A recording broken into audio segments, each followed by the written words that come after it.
अस्सलामुअलैकुम, good morning everybody, क्या हाल है? वेलकम। अच्छा, बहुत सी बातें हैं और सबसे पहले जल्दी से डिटेल में बाद में बात करेंगे, लेकिन किसी ने कल का मैच देखा था पाकिस्तान एंड यूएई? आपको पता है ना सहल जितना आसान यूएई के साथ हमारा मैच होना चाहिए ना, उतना आसान हमें लगता नहीं है। एटलीस्ट घर बैठे हुए हमें थोड़ी टेंशन शुरू हो जाती है, क्योंकि ठीक है हमने रन बनाए, लेकिन अगर फ़खर ज़मान स्कोर ना करते, वो 77 पे नॉट आउट रहे, तो हमारा टॉप ऑर्डर और उसके अलावा हमारा मिडिल ऑर्डर, उनकी क्या परफॉर्मेंस थी ये भी हमारे सामने। अच्छा, ये जो अब्दुल्ला ने जिस बात से ये बात स्टार्ट की है ना, जिस सोच से कि यूएई से इतना ज़्यादा मुश्किल नहीं होना चाहिए था, we need to stop underestimating any other team. हमें अपने हालात इस वक्त देख लेने चाहिए, एक्नॉलेज कर लेना चाहिए। We need to work to improve ourselves. लेकिन किसी और team, even if it is a UAE team, even if it is a team from Hong और anywhere, I am sorry but हर इंसान अपना टैलेंट लेके आता है, हर प्लेयर अपना टैलेंट लेके आता है, एंड जस्ट टू से ओ ये टीम तो यूएई की है, अ न्यूबी, तो इनसे तो हम जीती जाएंगे, मतलब ये सोच तो निकाल के फेंक दें, बिकॉज हमारे हालात देखें। मतलब उनके ओपनर्स की आप परफॉर्मेंस देखें, उनके 10 ओवर तक उनकी 10 ओवर तक सिर्फ एक विकेट गिरी हुई थी, और हमारे 11 ओवर्स तक 5 खिलाड़ी ऑलरेडी आउट हो चुके थे। सो ये है सूरत हाल, लेकिन फिर भी हम 31 रन से और अबरार के बारे में प्लीज भी हम कह दें, जिनको मौका नहीं दिया जाता, लेकिन जब उनको मौका मिलता है तो फिर वो ही हैं जो कुछ बचा लेते होते हैं। So we need to see these things. Now Afghanistan and Pakistan are in the final of this Tri-Nation series and नहीं, आज एक मैच होना है। हाँ, but हो गया डिसाइड। अफगानिस्तान नहीं है वैसे तो, अब मैंने तो वैसे तो आज होना है और आज जो जीतेगा, हाँ बट ऑफ कोर्स मतलब ये वही वाली बात होगी। अब अगेन हम यूएई को अंडर एस्टिमेट कर रहे हैं कि अफगानिस्तान जीती जाएगा तो फिर फाइनल में भी हम साथ होंगे।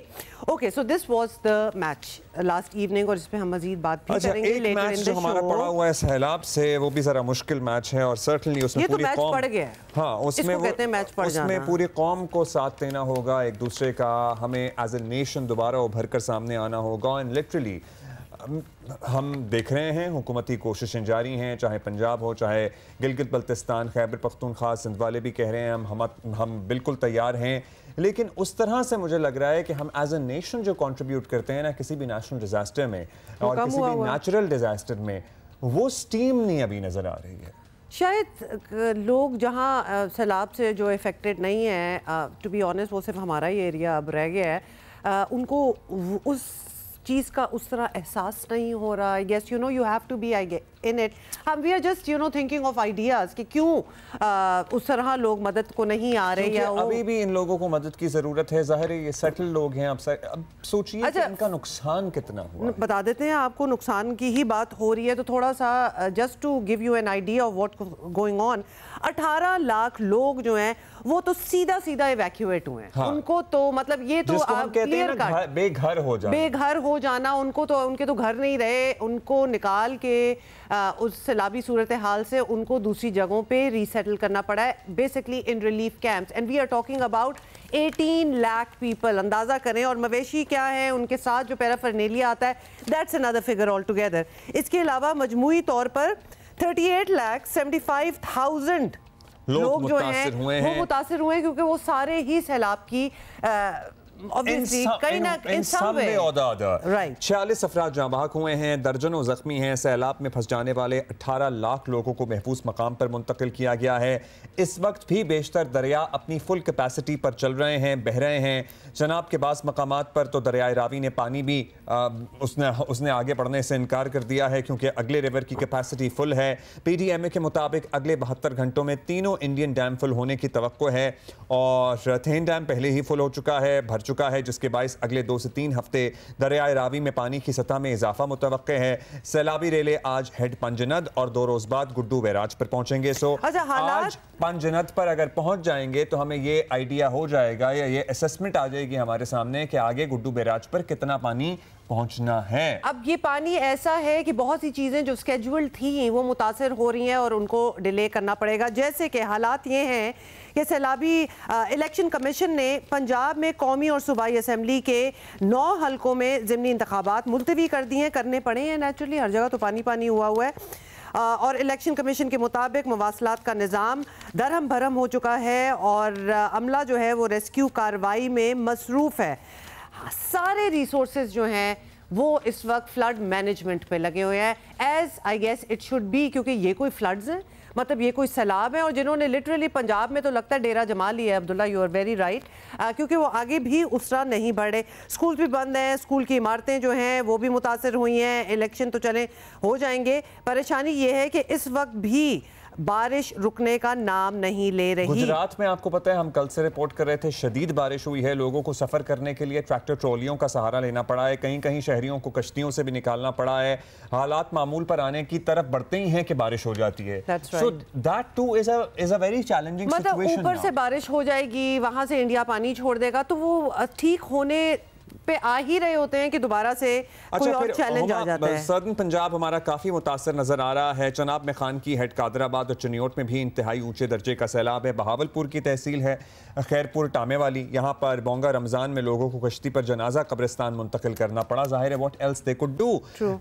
लवाहिकीन को, रेस्क्यू वर्कर्स की मदद भी हासिल रही है। सो ये है हमारे पंजाब के मुख्तलिफ अजला की सूरत हाल, जहाँ 3 दरिया हमारे बिखरे हुए हैं। रावी में भी यही बताया जा रहा है कि पानी में इजाफा एक बार फिर से होना शुरू हो गया है। शाहदरा के मकाम पे भी पानी के फ्लो में इजाफा हुआ है। In the meantime, it has given more time to Sindh कि वो ज़्यादा प्रिपेयर कर लें अपने आप को, क्योंकि नेचुरली पानी उसने नीचे तो आना ही आना है और प्रेपरेशन भी पूरी है, लेकिन और भी दिन मिलते चले जा रहे हैं। अब उस प्रेपरेशन के हवाले से जिस पे CM सिंध जो हैं और दीगर लोगों से जो हमारी बात हुई है, दे आर वेरी सेटिस्फाइड कि हमने काफ़ी अच्छी तैयारी की हुई है। नेचुरली उनको इतना टाइम भी मिल गया, उन्होंने देख भी लिया कि क्या बाकी मुल्क में हो रहा था। चलें फिर अपने साथियों की तरफ, या फिर CM सिंध का हम साउंड दिखा रहे हैं कि नहीं? चलें हम आगे चल के जरूर शेयर करेंगे। अभी हम जाएंगे अपने साथियों के पास, और इमरान हैं हमारे साथ।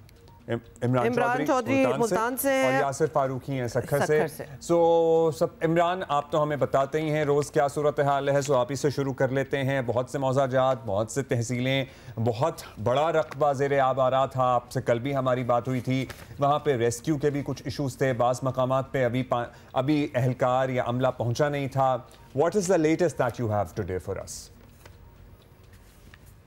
जी बिल्कुल, मैं इस वक्त जो है वो मुल्तान के शेरशाह फ्लड बंद पर मौजूद हूँ, और अब्दुल्ला सूरत हाल वैसे की वैसी है, और हर बदलते लम्हे के साथ जो है ना वो सूरत हाल परेशान कुन हो रही है। गुज़िश्ता 24 घंटों से ये शेरशाह फ्लड बंद से दरिया चनाब का जो शेरशाह के पुल है, वहाँ पर पानी के बहाव जो है वो मुतवातर जो है वो एक ही सतह पे इंतहाई जो ख़तरनाक लेवल है 394 फीट का, उसके ऊपर बह रहा है। और ये बहुत ज़्यादा डेंजरस है कि पानी की सतह ना कम हो रही है और ना उसके बहाव में जो है वो कोई कमी आ रही है शेरशाह के मुकाम पर। पहले हमने आपको बताया था कि अकबर फ्लड बंद पर पानी का बहुत ज़्यादा प्रेशर था, अब पानी का प्रेशर जो है वो आहिस्ता आहिस्ता शेरशाह फ्लड बंद पर हो गया। और ये सेटल्ड एरिया, और यहाँ पर जो हमने तबाही के मनाजिर देखे, शायद वो डिस्ट्रिक्ट मुल्तान में और कहीं नहीं थे। यहाँ पर लोगों को तवक्को नहीं थे कि पानी आएगा, और इंतज़ामिया ने भी इस एरिया के अंदर शायद उस तरह से इंतजामात नहीं किए थे। मैं जरा थोड़ा सा आपको दिखाऊंगा, अपने कैमरामैन से कहूँगा कि मेरे ये राइट साइड पे दिखाए। ये जो मंजर आपको पूरे घर डूबे हुए नज़र आ रहे हैं, ये कोई सेटल्ड एरिया है मुल्तान का, ये कोई देहात के मनाजिर नहीं है। मैं इस वक्त मेन जो है वो मुल्तान मुजफ्फरगढ़ जो शारा है वहाँ पर हूँ। मैं अपने कैमरामैन से कहूँगा ज़रा आपको दिखाए, ये सामने रोड के ऊपर पानी आ चुका है, ये सामने शेरशाह टूल प्लाजा है, जहाँ से आगे मुजफ्फरगढ़, DG खान और बलोचिस्तान तक जो है वो ट्रैफिक जाती है। रोड के ऊपर पानी आ गया है, कोशिश की थी ईंटें फेंक के, ट्रालियों की, मिट्टी की ट्रालियों के पानी रुक जाए, लेकिन एक साइड जो है वो ट्रैफिक के लिए बंद कर दी गई है, और एक साइड के ऊपर जो है वो अभी भी ट्रैफिक चल रही है। ये सेटल्ड एरिया की सूरत हाल है। अब मैं आपको अपने लेफ्ट साइड पे दिखाऊंगा, ये आपको फ्लड बंद नजर आएगा। इस वक्त फ्लड बंद पे लोग भी बैठे हुए होंगे, आपको मुख्तलिफ इदारों के नजर। इस फ्लड बंद के पीछे अब्दुल्ला पानी ही पानी है, और ता हद्दे निगाह जो है वो पानी है, और पानी की सतह जो है वो टूट नहीं रही। और लग ऐसे रहा है कि इस एरिया के अंदर जो है, जब कल पानी आया, सैकड़ों घरों के लोग जो थे वो हमने दिखाया था ड्रोन के मनाज़िर से कि लोग जो हैं वो पानी के अंदर, उनके घर डूबे हुए हैं और उसके अंदर वो मौजूद हैं, और इनकी पानी था और अफसोसनाक सूरत हाल ये थी। अच्छा, ये इमरान ये बताएं कि वो बहुत लेट पहुंचे हैं। बिल्कुल ये बताइएगा कि ये लोग जो ऑलरेडी जो अपने घर उनके डूबे हुए हैं और वो घरों के अंदर हैं या घरों की छतों पे हैं, वो क्यों नहीं इवैक्यूएट हुए? और पता तो था कि पानी क्यों नहीं हो सके? जी, पानी इस तरफ आ ही रहा है, तो उनको पहले क्यों नहीं उठाया वहां से? जी बिल्कुल, यही सवाल हमने भी इंतजामिया से पूछा तो उन्होंने आगे से ही जवाब दिया कि जी लोग निकल नहीं पा रहे थे। 4 लाख की फिगर हमें दे दी गई थी कि हमने लोग जो हैं वो महफूज मुकामात पर मुंतकिल कर लिए थे, लेकिन बहुत बड़ी तादाद यहाँ पर ऐसी थी जो हमने दिखाई कि लोग मैसूर थे। जब पानी आया उसके बाद लोगों को भी अदराक नहीं था, कुछ लोगों को था, कुछ लोग निकल गए थे, लेकिन लोगों की बड़ी तादाद मौजूद थी। और जो रेस्क्यू के इदारे हैं और दीगर जो तंजीमें हैं वो लेट पहुँची, रात गए तक यहाँ से लोगों को महफूज मुकामात पर मुंतकिल किया गया। लेकिन कश्तियों की तादाद चाहे वो समाजी इदारों की थी या रेस्क्यू 1112 की थी, वो हमें नज़र आई कि वो कम थी। इस एरिए में सेटल्ड एरिया था, लोग बहुत ज़्यादा थे। और एक और बात मैं बताऊं कि हमने आपको बताया था कि हेड मोहम्मद वाला रोड को जो है वो ब्रीच करना है। देखिए अगर वो तो 4 दिन से चल ही रहा है और कल हमने DGPDMA से भी पूछा था और उन्होंने हमें कहा था कि जी जब वो पानी का लेवल, इमरान आपको हमारी आवाज़ आ रही है?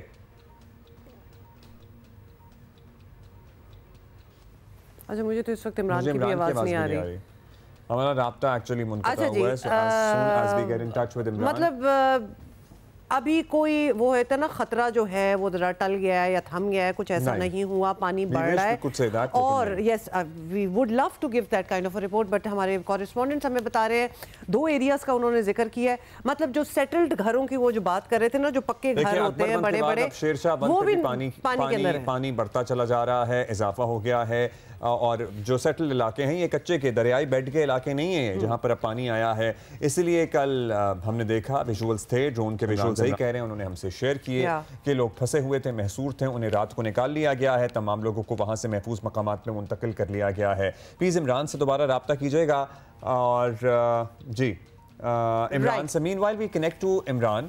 We will let's go to Yasir Farooqui से बात करते हैं। यासिर फारूकी और सक्खर से हमें बता रहे हैं क्योंकि आज हेड पंजनत पर पहुंच जाएगा पानी। पंजनत पर पहुंचने के बाद हमें सूरत हाल वाज़े हो जाएगी कि गुड्डू पे कितना पानी आना है, and then forward to Sukkur and Kotri. So Yasir, जब हम किसी भी शख्सियत से बात करते हैं, सिंध हुकूमत में, इंतज़ामिया से, वो कहते हैं हमारी तैयारी मुकम्मल है और हम बड़े सेटिस्फाइड साउंड करते हैं, जो बड़ी अच्छी बात है, कितना कॉन्फिडेंस हो। आपको क्या तैयारी नजर आ रही है? आपको क्या नजर आ रहा है?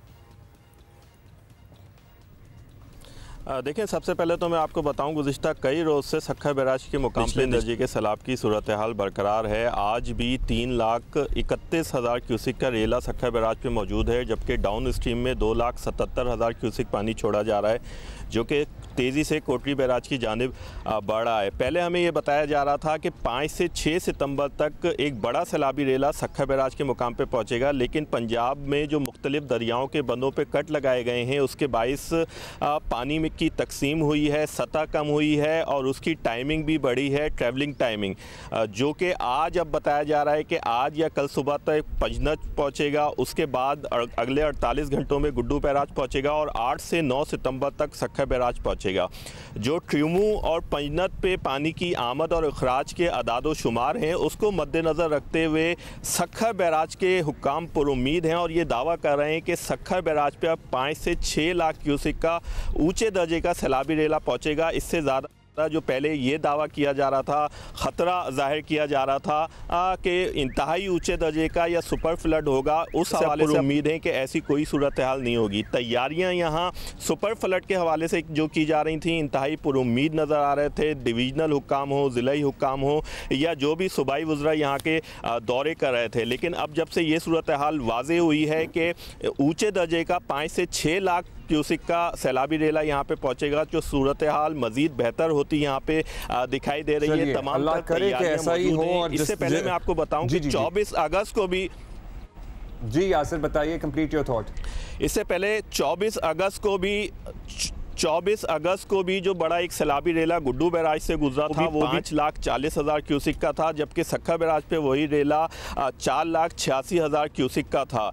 इस दौरान कच्चे से हमने देखा था बिल्कुल भी नकल मकानी नहीं हुई थी। जितने भी कच्चे के मुकामी अफराद थे वो अपने गाँव गोटों में महफूज थे। ये ज़रूर था कि उनके गाँव देहातों के चारों अतराफ पानी खड़ा हो गया था, लेकिन सूरत हाल बिकॉज ये दरियाए सिंध और बाकी सारे दरियाओं का पानी भी संभालते हैं। यासिर हमारे साथ ही रहेगा। इमरान, हमें हेड मोहम्मद वाला रोड के बारे में हम कितने 3-4 दिन से तो बात कर ही रहे हैं। इमरान, आपको आवाज़ आ रही है हमारी? इमरान, कैन यू हियर अस? अच्छा, इमरान से हमारा नेचुरली वो कनेक्शन रब्ता जो है, कम्युनिकेशन नहीं हो पा रही। इमरान, आपको आवाज़ आ रही है?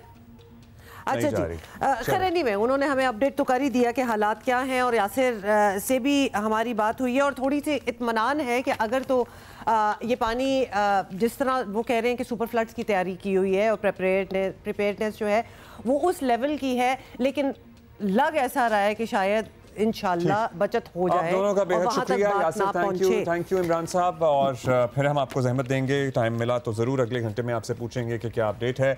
और सूरत हाल आपके सामने है, लेकिन ये एक हौसला अफजा बात लग रही है कि जिस सुपर फ्लड के सिंध से भी गुजरने का खदशा जाहिर किया जा रहा था, यहाँ ये बताया जा रहा है या ये तवक्को एटलीस्ट जाहिर की जा रही है कि यहाँ हाई फ्लड होगा, मतलब इन ऊंचे दर्जे का सैलाब होगा, एक्सट्रीम हाई फ्लड नहीं होगा, सुपर फ्लड नहीं होगा।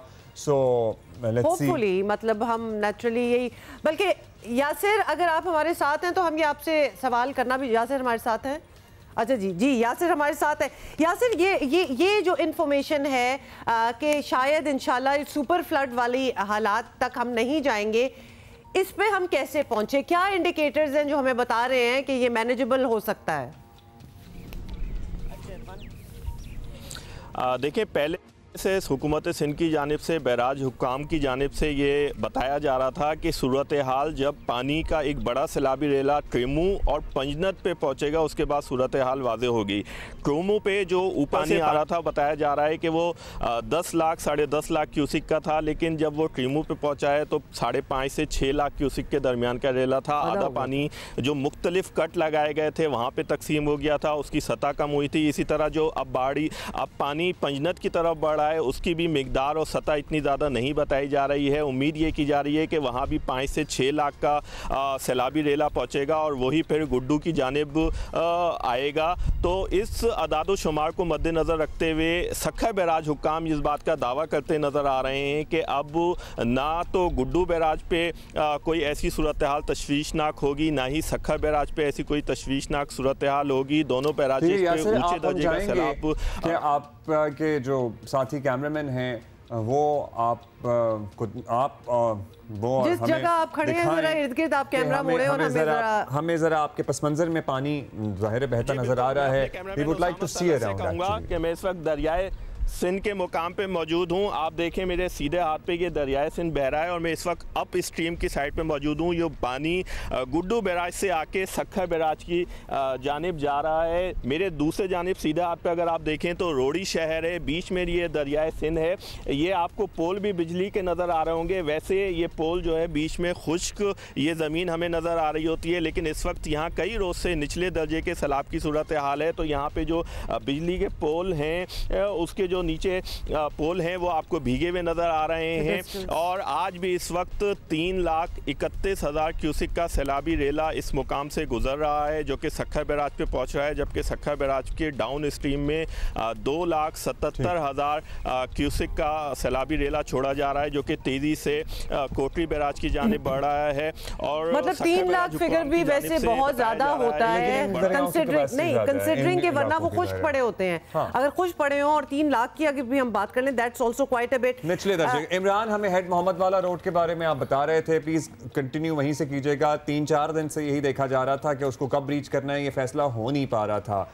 सो पानी जब मुसलसल बढ़ रहा है तो पानी उतना अभी पहुंचा नहीं, उतना बढ़ा नहीं। क्या जो है जब उसका वक्त था ब्रीच करने का, उस वक्त उसको ब्रीच नहीं किया गया। अगर माहिरीन ये कहते हैं कि उस वक्त अगर उसको ब्रीच कर दिया जाता तो पानी का फ्लो आगे की तरफ बढ़ता और कम से कम जो पीछे की आबादी थी अकबर फ्लड बंद के साथ वो उसको बच सकती थी, लेकिन उस वक्त ब्रीच नहीं किया गया। और अब दोनों तरफ जो है हेड मोहम्मद वाला रोड के पानी है, लिहाजा उसको ब्रीच करने का अब कोई फ़ायदा नहीं है। अब पानी जो है वो शेरशाह फ्लड बंद के ऊपर आया। जब शेरशाह फ्लड बंद पर पानी का दबाव बढ़ा, सीपेज हुई, तो शेरशाह फ्लड बंद के साथ जो है वो शुजाबाद कैनाल, जिसको सिकंदरी नाला बोलते हैं, ये सिकंदरी नाला शुजाबाद कैनाल हेड सदनाई से दरिया रावी का पानी आता था। इस नहर को जो था 4 रोज़ कबल हाई फ्लड वाटर की वजह से बंद कर दिया गया था, लेकिन 2 रोज़ कबल जब रावी पे जो है वो पानी बिफरा तो वहाँ पे गेट टूटे और गेट ओवरफ्लो हुए, तो इस सिकंदरी नाले में पानी जो है इसकी गुंजाइश से 3 गुना ज़्यादा आ गया, जिसका नुकसान ये हुआ कि अब बेशतर जगहों पे सिकंदरी नाला और उसके साथ जो फ्लड बंद है उसका पानी लेवल पे आ गया। और सिकंदरी नाला आखिरी डिफेंस लाइन है मुल्तान की जो शहर की आबादी, ख़ास तौर पर वहाँ कासिम बिल्ला, सूरज मैनी और कंटोनमेंट का इलाका है और वो बहुत बड़ी आबादी है। और वहाँ पर लोगों में रात लोग खौफ के वजह से इस वजह से नहीं सोए कि मुख्तलिफ मुख्तलिफ जगहों पे शुजाबाद कैनाल से पानी जो है वो ओवरफ्लो करके आबादी की तरफ थोड़ा थोड़ा बढ़ रहा था और 2-3 जगह पे सीपेज हुई है। तो अभी क्या सूरत हाल है? ये पानी हमें जरा तसल्ली हो जाए कि हम ये कह सकेंगे जी पानी नीचे उतरना शुरू हो गया है। ये पानी जिस सतह पे था उतना बढ़ रहा है या नीचे आ रहा है? जी, जो है अकबर फ्लड बंद जिसकी हम कल जहां से आपको बात कर रहे थे वाला के पीछे वहां पर पानी का लेवल जो है वो 1 पॉइंट कम हुआ है। उस इलाके के लोगों के लिए अच्छी बात है, लेकिन वहां पर पानी कम हुआ है तो पानी ने ट्रेवल करके जब आगे आया है तो शेरशाह फ्लड बंद के ऊपर पानी का इस वक्त दबाव हुआ है और शेरशाह फ्लड बंद पे गुज़िश्ता 24 घंटे से पानी जो है वो गुजर रहा है और जो उसकी इंतहाई लेवल है 394 फीट सतह समंदर से, वो उसी बुलंदी से लगातार 394 के पॉइंट से जो है वो गुजर रहा है। इसके ऊपर डीसी मुल्तान और डीसी मुजफ्फरगढ़ जो है उन्होंने फैसला करना है कि शेरशाह बंद को ब्रीच करना है या नहीं करना, और ये मुस्तकिल यहाँ पर पानी जो है वो कम नहीं हो रहा। पीछे जो है वो 2 फुट पानी ज़रूर कम हुआ है लेकिन उसका दबाव यहाँ पे है। लेकिन खौफनाक बात ये है, सूरत हाल परेशान कुन ये है कि दरिया रावी जो हेड सदनाई से जो पानी आ रहा है वो पानी दरिया चिनाब के लेवल के अंदर मिल रहा है जिस वक्त, तो मुल्तान को वो बहुत ज़्यादा इफेक्ट कर रहा है। कुंड सरगाना एक जगह है जहाँ पे आके रावी का पानी और प्रॉपर तरीके से वो उसके अंदर ड्रॉप हो नहीं पा रहा क्योंकि दरिया चिनाब की सतह भी है वो बुलंद है और पीछे से अब दोबारा जो इतलात आ रही हैं कि खानकी और मराला पे फिर पानी की सतह में जो है वो मजीद इजाफा होना शुरू हो गया और इसी तरह रावी का जो पानी हेड सदनाई से पीछे जहाँ से आ रहा है। अल्लाह खैर करेगा। बहुत शुक्रिया Imran Chaudhry and Yasir Farooqui for updating us on the situation. बहुत शुक्रिया। अच्छा, बात बिल्कुल वही हो गई है कि किसी दिन हमें लगता है कि पानी जो है वो थोड़ा सा कुछ जगहों से नीचे जा रहा है, फिर ऑब्वियसली पानी है उसने कहीं ना कहीं तो निकलना है, तो लिहाजा जहां वो जाता है उसकी सतह जो है वो बढ़ जाती है। फिर डिस्ट्रक्शन ऑन द पाथ जहां से गुजर रहा है वो तो हम देख ही रहे हैं। वो हाउसिंग सोसाइटी देख लें आप, मुल्तान में भी पक्के घर जो हैं वहाँ भी पूरा पानी आया हुआ है। सो ये खौफ जो है, जिस तरह अभी इमरान बता भी रहे थे, कैंटोनमेंट एरिया साइड पे भी पानी आने का, और जब देख लिया हो ना आपने कि क्या क्या हो सकता है तो वो खौफ आपके दिल में बैठ जाता है कि कहीं इधर ना आ जाए। When you are so close to the water, आप सोचिए कि आपका घर जो है वो आपका आशियाना, आपका सुकून की जगह, आपके आराम की जगह, आपकी सिक्योरिटी, आपका सारा सामान, मतलब ये सामान बनाने में ही लोगों को सालों लग जाते हैं और वो जिंदगी गुजर जाती है। भैया एक आपका शौक होता है कि आपकी अपनी स्पेस हो और अगर वो ही इस तरह बह जाए, कोई गरीब तो, हो, कोई अमीर हो, कोई किसी भी तबके से ताल्लुक रखता हो, गरीब भी हो तो उसकी नौयत के लिए तो उसका उसने भी सारी उम्र बचत करके घर बनाया होता है। अच्छा जी, ब्रेक लेते हैं, अभी हम एक और ब्रेक के बाद हाजिर होंगे, कुछ और बात करेंगे। Thank you.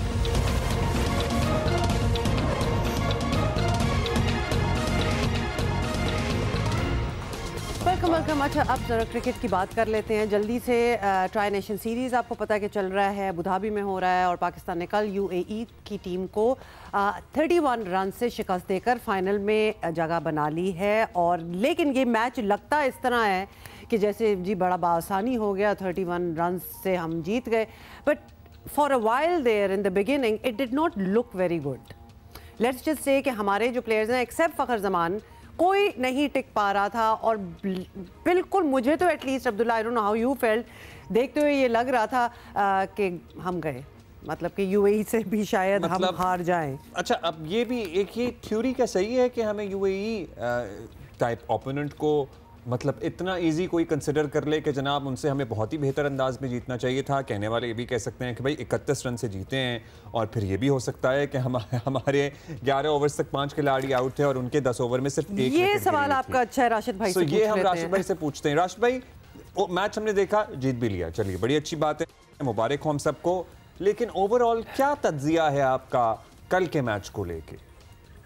देखिए, जो ट्रीटमेंट अबरार ने किया है ना यूएई के साथ, वही ट्रीटमेंट 11 प्लेयर्स का होना चाहिए। सबसे अच्छा बॉलर खेल ही नहीं रहा था पूरे टूर्नामेंट में।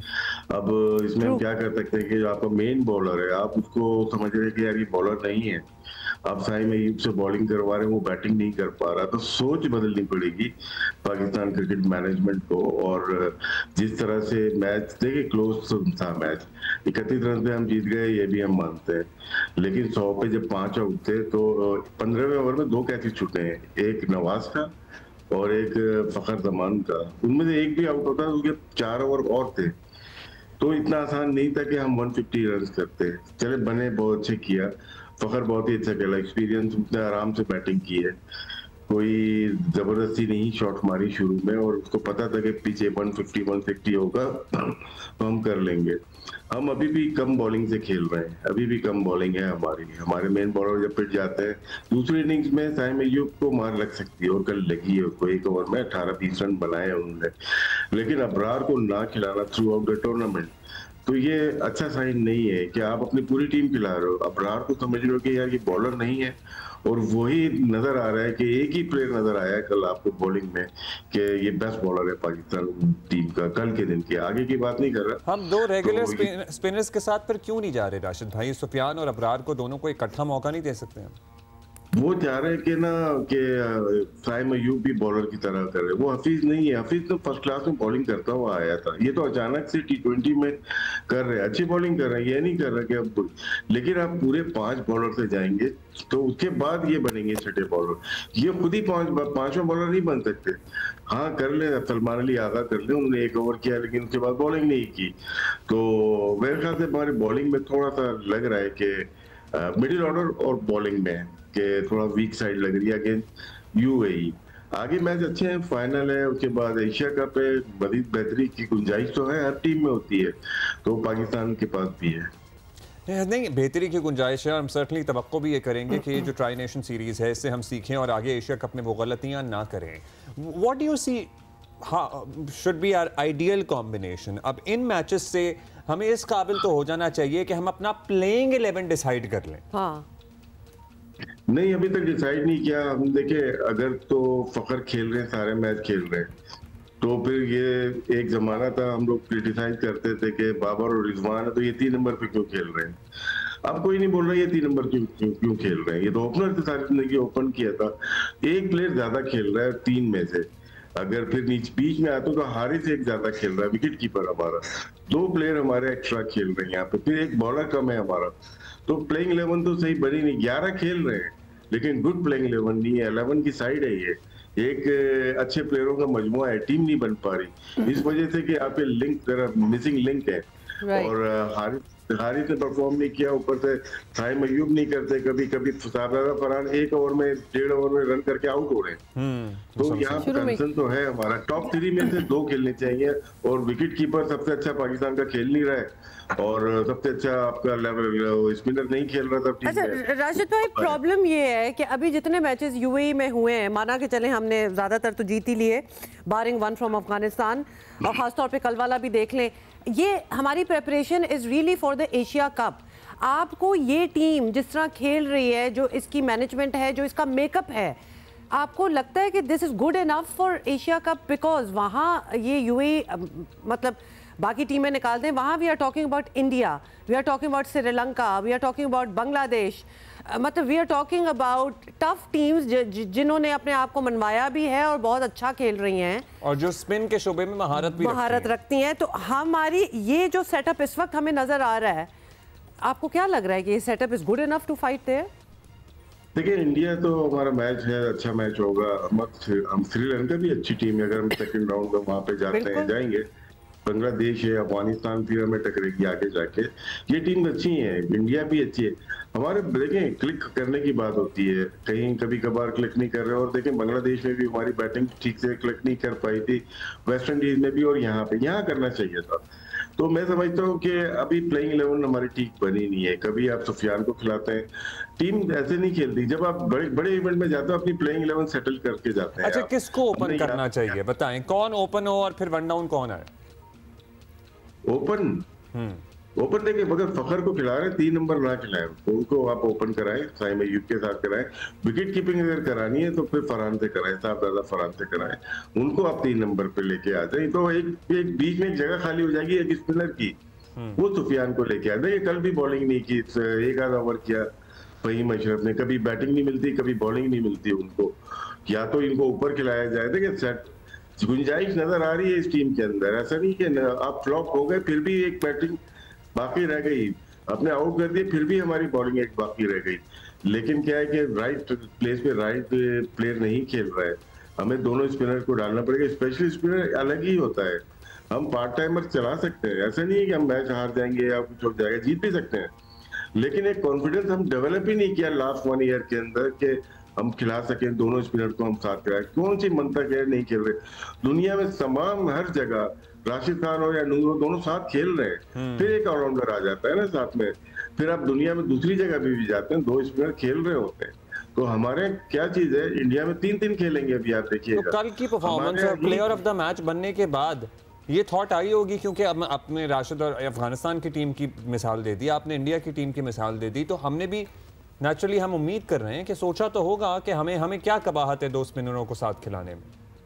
शायद ये अपनी बैट्समैन जब होता है ना कप्तान, और माइंडसेट ऐसा होता है, वो अपनी बैटिंग को बहुत मजबूत करने की कोशिश करता है। बॉलर जो होता है वो कोशिश करता है मेरी बॉलिंग तगड़ी हो। राशिद खान बॉलर है, वो अपनी बॉलिंग को तगड़ी करता है, लेकिन जो अच्छी मैनेजमेंट होती है वो बैटिंग और बॉलिंग, जो कि इंडिया की बात बिल्कुल करते हैं, बिल्कुल राशिद भाई, दोनों को मैनेज करते हैं। और इसीलिए तो सवाल ये भी है कि फैसले कौन कर रहा है, मतलब कप्तान और मैनेजमेंट मिल को करने चाहिए ना, ताकि एक अच्छा कॉम्बो बने।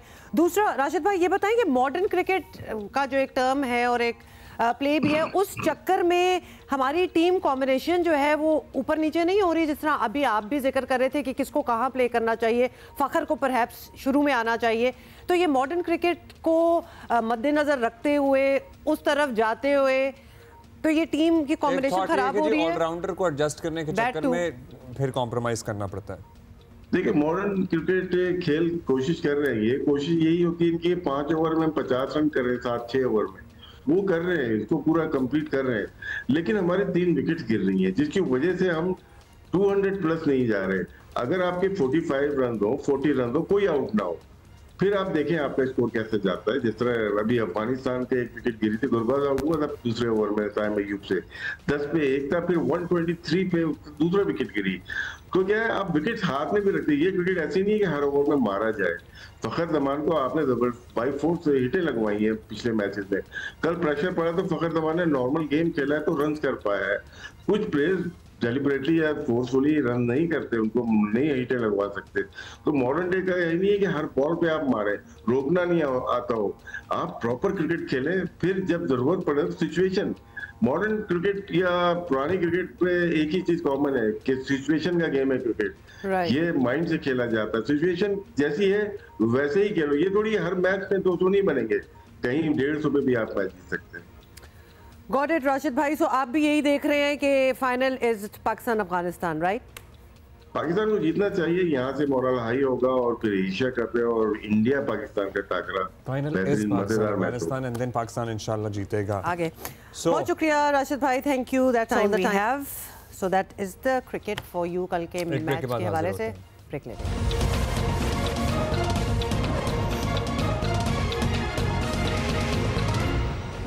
Welcome back. अच्छा जी, पाकिस्तानी कौम हर साल 6 सितंबर को यौम दिफा भरपूर कौमी और मिली जोश और जज्बे से मनाती है और इस दिन 1965 की जंग में वतन अजीज़ के दिफा के लिए अपनी जानों का नजराना पेश करने वाले शोहदा और गाजियों को सलाम पेश किया जाता है और उनकी कुर्बानियों को याद किया जाता है। और ये कुर्बानी का तो हर साल आज तक जारी है। ये कुर्बानी चाहे वो हालिया मारका हक हो या फिर दीगर जो हम जंगें लड़ रहे हैं, और पर्टिकुलरली हम जो दहशतगर्दी के खिलाफ नबर्द आजमा हैं उसमें जो जंग लड़ रहे हैं, उसमें जो हमारे जवान और अफसरान जामे शहादत नोश कर रहे हैं, ये इसका बदल कौन ही दे सकता है?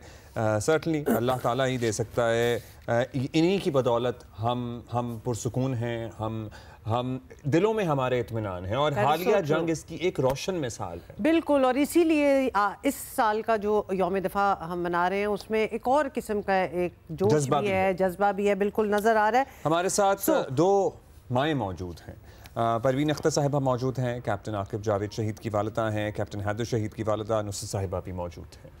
बहुत शुक्रिया, आप दोनों ने टाइम निकाला है हमारे लिए, और हमारे लिए हमेशा ही बड़ा मुश्किल होता है इस मौके पे बात करना। एक तो ऑब्वियसली एक जज्बा है, खुशी है, वो तो हम मना ही रहे होते हैं यौम दिफा के हवाले से, और ख़ास तौर पे इस साल का फ्लेवर तो कुछ और ही है। नुसरत साहिबा, आपसे बात का आगाज़ करेंगे। कैप्टन हैदर की आप वालदा हैं, कुछ उनके बारे में भी बताएं और इस जज्बे के बारे में भी बताएं, क्योंकि हमें हमेशा लगता है कि शहीदों की माएँ जो हैं वो किसी और ही मिट्टी की बनी होती हैं, वो क्योंकि वो तो हम आम बंदा वो इमेजिन नहीं कर सकता कि वो माएँ किस चीज़ से गुजरती हैं। नुसरत साहिबा जी, अस्सलाम वालेकुम। मैं आपको तफसील ये बताऊं, मुख्तसर से टाइम है आपके पास भी और बातें बहुत सारी हैं। हैदर 1996 में पैदा हुए।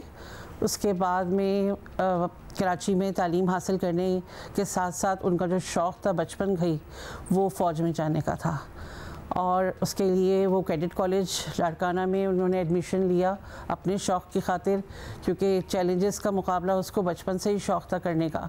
डर उसे किसी चीज़ से लगता नहीं था। जैसे बच्चे खेलते हैं, वो उसके खेल भी ऐसे होते थे जिसमें स्टंट ज़्यादा होते थे, तो अब आप अंदाज़ा करें। उसके बाद में वहीं से उन्होंने इंटरमीडिएट करने के बाद वहीं से आर्मी में अप्लाई कर दिया था और चूँकि नंबर्स बहुत अच्छे थे उसके, हम लोगों ने समझाया भी कि आप मेडिकल कॉलेज में एडमिशन लें, तो मुझसे उसने साफ कह दिया था कि आप लोग फॉर्म भी ले आएंगे तो मैं नहीं इंटरेस्टेड नहीं हूँ। अल्लाह का शुक्र है कि 2014 में उसका PMA में सिलेक्शन हुआ, ISS भी क्लियर किया उसने माशाल्लाह से। उसके बाद में समझ लीजिए 2 साल का ये कंप्लीट करने के बाद हमें वो पासिंग आउट भी अटेंड की।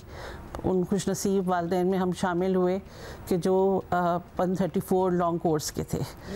उसके बाद में कुछ वक्त के बाद हमें अंदाज़ा हुआ कि इनका जो शौक़ है वो कहीं और, उनके एम्स ऑब्जेक्टिव्स और भी हैं। उसके बाद में उन्होंने SSG में अप्लाई कर दिया और वहाँ की सख्त तरीन कठिन, आपको अंदाज़ा ही है कि कितनी सख्तियों के साथ गुजर के वो पूरी ट्रेनिंग कंप्लीट होती है। 2019 में उसने माशाल्लाह से ये SSG की कमांडो ट्रेनिंग कंप्लीट की, वो भी हमने पासिंग आउट अटेंड की। आप अंदाज़ा कीजिए कि एक 19.5 साल का बच्चा जिसने PMA कंप्लीट किया, उसके बाद में वो यहाँ आ गया, इसमें SSG में आ गया और फिर लाइफ बिल्कुल चेंज होती चली गई, बिल्कुल चेंज होती चली गई। इसलिए कि बहुत कम टाइम के लिए यहाँ अपने पेरेंट्स के पास आना, लेकिन जज्बा जो था ना वो ऐसा लग रहा था मल्टीप्लाई हो रहा था और बस माशाल्लाह से करता चला गया। जहाँ जहाँ उसकी पोस्टिंग होती थी वो उसी तरह से खुशी खुशी सारे चैलेंजेस को एक्सेप्ट करना। उसके बाद में फिर जब फाइनली बलूचिस्तान पोस्टिंग हुई तो जब उसने मुझे फ़ोन किया और बताया तो कुछ लम्हों के लिए मैं खामोश हो गई।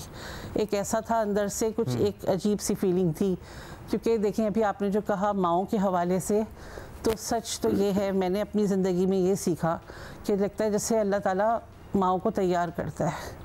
एक आपको एक अंदर से एक फीलिंग आ रही होती है। सलाम है आपको और आप जैसी और माओं को। हाँ परवीन साहिबा, आप बताइएगा, ज़ाहिर है आप कुछ यादें भी शेयर कीजिएगा। और हम एक अभी हालिया जंग से निकले हैं और इस जंग के बाद ज़ाहिर है हमें अपनी अफ़वाज पाकिस्तान की पहले भी अहमियत का अंदाज़ा था, लेकिन हमारी वतन की हिफाजत कितनी ज़रूरी है इसको, और इसका किसी को अगर कहीं कोई शक था ना कि ये अफ़वाज पाकिस्तान की बदौलत है जो अभी हालिया मई में हुआ, ये शक दूर हो गया होगा। सो आपका जज्बा कैसा है इस मरतबा यौम दिफा पर? अस्सलाम वालेकुम, मैं कैप्टन आकिब शहीद की वालदा बात कर रही हूँ।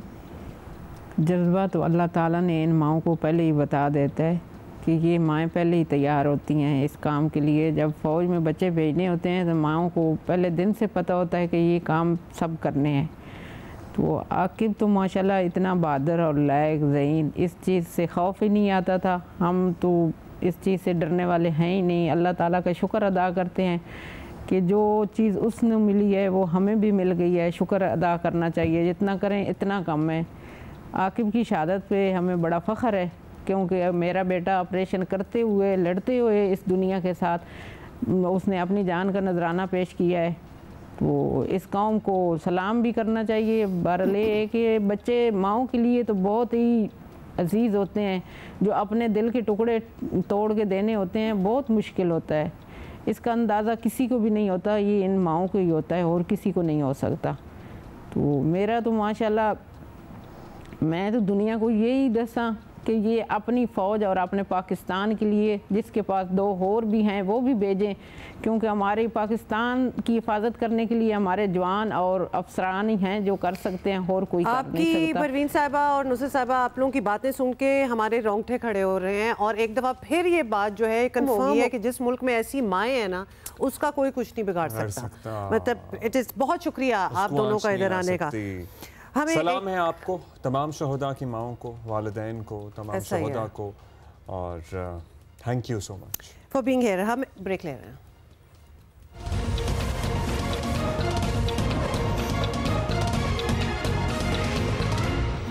वेलकम बैक जी, गुड मॉर्निंग वंस अगेन। और सैलाब की दोबारा बात करेंगे कि क्या सूरत हाल है। हम इससे पहले बता चुके हैं कि मुल्तान और गिरदोरमा में शदीद दबाव है, नालों में भी, दरिया में भी।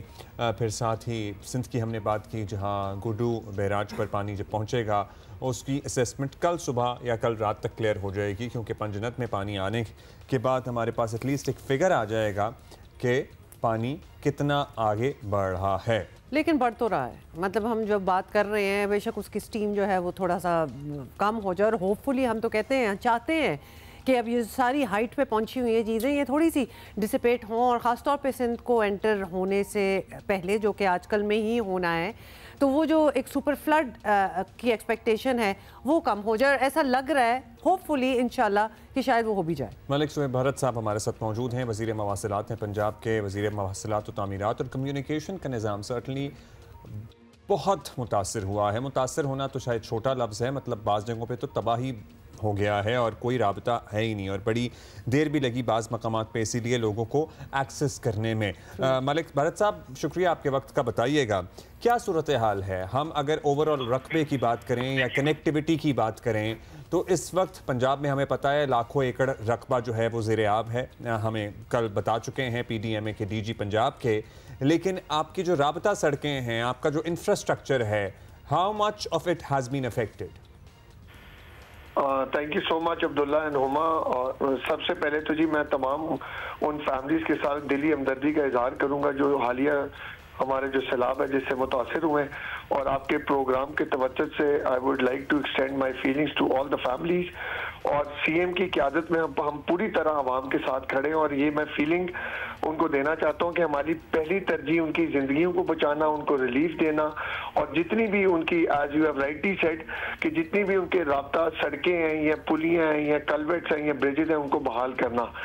एट द मोमेंट सर आप देखें कि क्योंकि सैलाब जो पोस्ट हमारा फ्लड था, that has started from Chakwal and Jhelum, जहाँ से फिर अर्बन फ्लडिंग हुई, फिर ज़्यादा तयगानी हुई इसमें रिवर्स में, और उसके बाद फिर ये आगे जाता हुआ हिट हुआ रावी को, सतलुज को और चनाब को।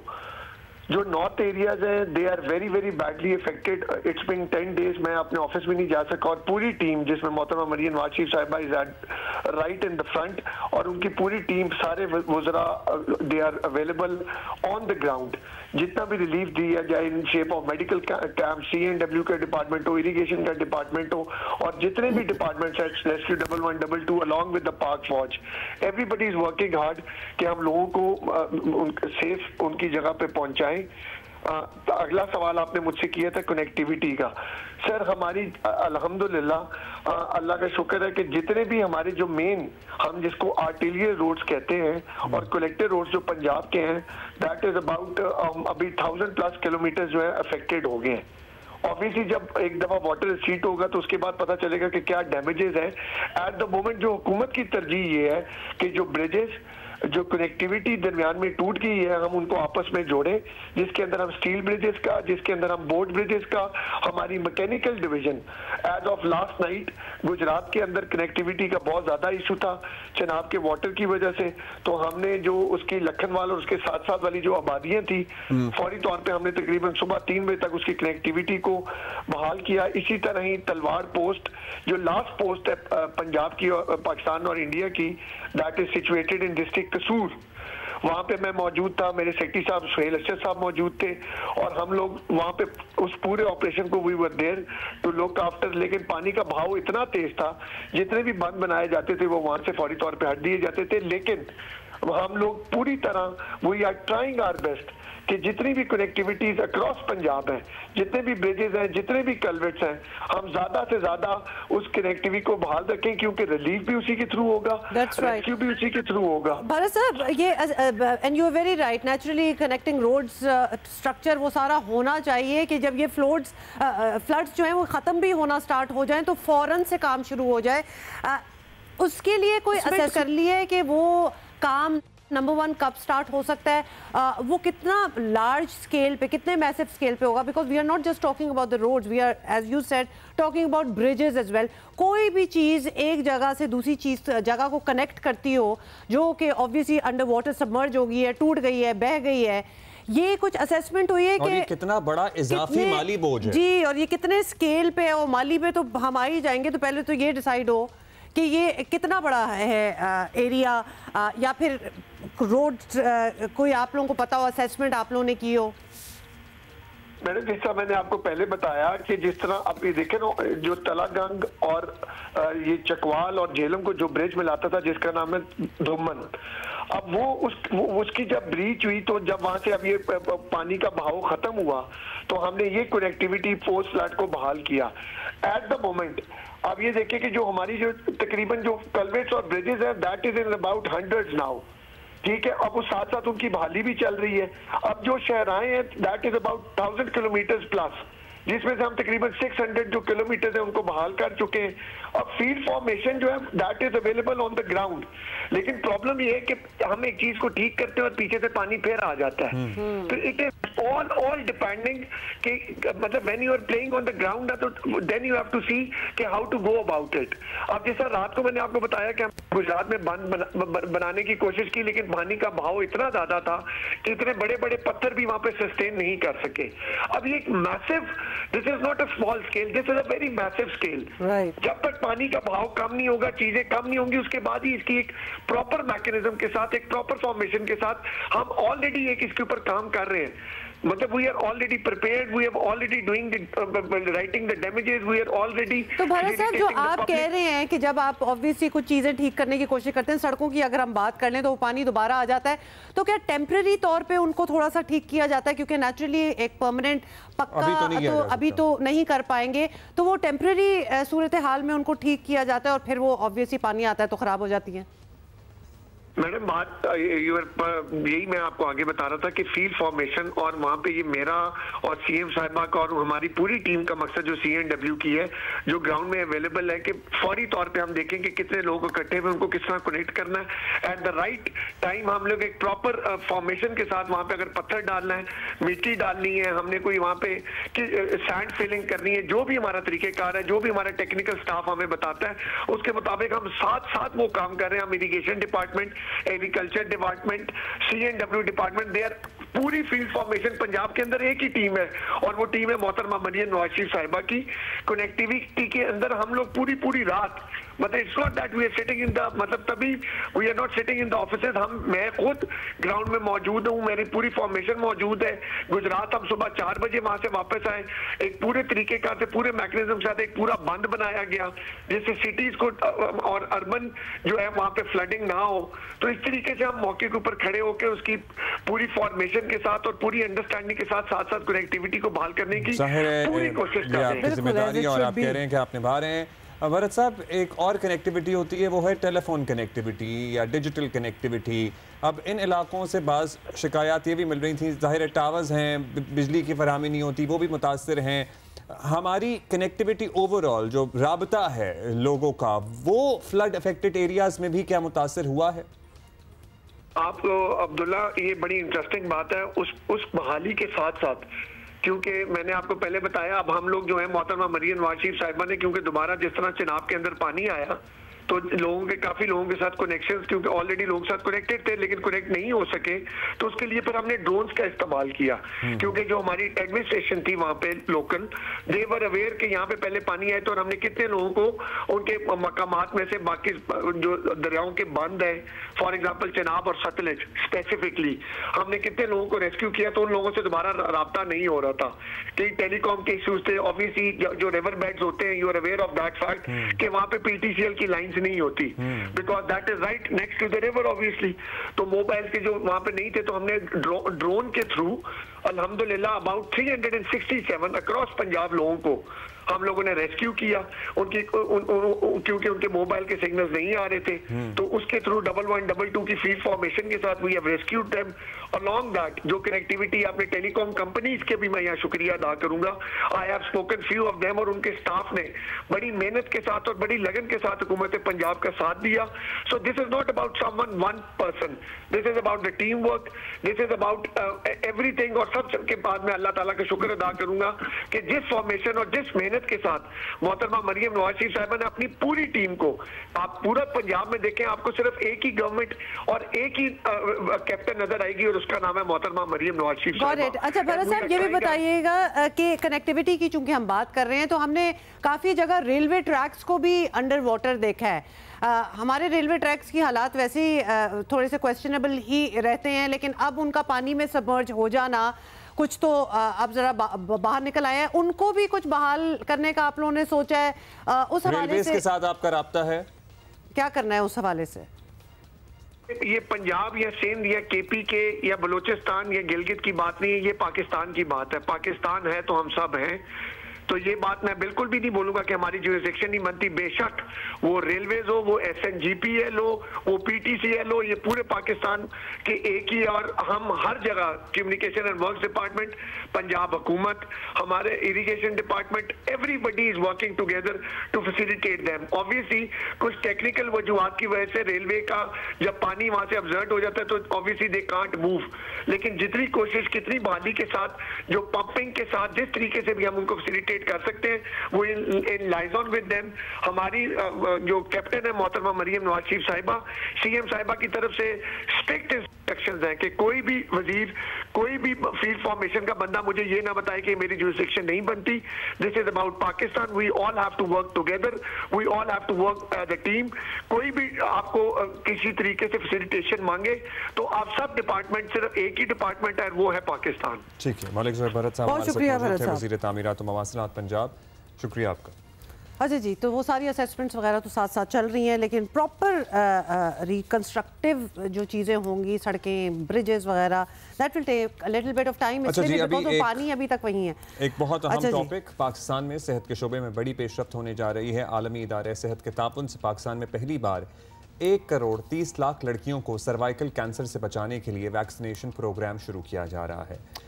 बिल्कुल, आपको बताएं कि एक्चुअली ये नहीं, ये सर्वाइकल होता है।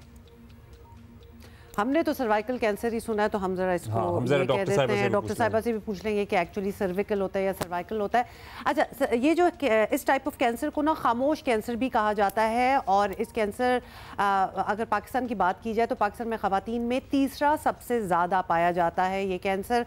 सालाना 5000 पाकिस्तानी ख़वातीन इस मर्ज़ में मुब्तला होती हैं, जिनमें 32,200 इंतकाल कर जाती हैं। वफाकी वजारत सेहत के मुताबिक सर्वाइकल कैंसर से बचाव की कौमी वैक्सीनेशन मुहिम जो है वो 1 सितंबर से 27 सितंबर तक जारी रहेगी, विच इज़ अमेजिंग, क्योंकि अगर हम आपको पूरी बाकी दुनिया की बात करें, बहुत से ऐसे मुल्क हैं जो कि ऑलरेडी ये काम कुछ सालों से कर रहे हैं। तो अच्छा, इस दौरान उम्र क्या है जिन बच्चियों को ये मुफ्त वैक्सीन लगाई जाएगी, और ये एक्सपेंसिव वैक्सीन होती है? अगर ये हुकूमत कर रही है तो आप इस लिटरली हम कहेंगे कि मौके से फ़ायदा उठाएं। 100%। 9 से 14 साल तक की बच्चियों को मुफ्त वैक्सीन लगाई जाएगी। 12 रोज़ा मुहिम के दौरान वैक्सीन पीर से हफ्ता सुबह 9 बजे से शाम 4 बजे तक फराहम की जाएगी।